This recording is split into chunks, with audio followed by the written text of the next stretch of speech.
para siempre, mujer extraviada.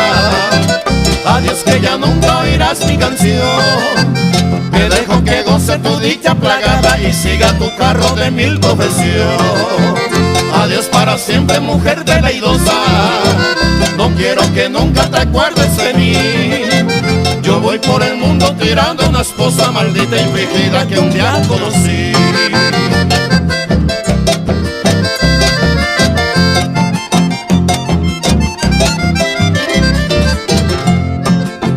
Que corran los meses, que corran los años, jamás a tu lado, jamás de volver. Mi alma está llena de mil desengaños y tú lo has matado, mi amor y mi placer. Engañaste al bate que tanto te amaba, destruyendo su nido con tanta maldad. Y huyendo de amores y luces fragada, echando en el fango de la oscuridad.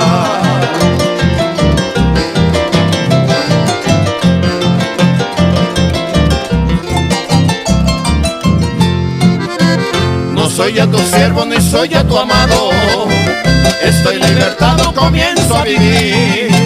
Por eso quisiera olvidar el pasado, por ti dale goza, ya no quiero sufrir. Que siga tu carro y adiós Belencita, te auguro comenta tu loca ambición. Quizá una mañana tu norte maldita te enseña el sendero de tu perdición.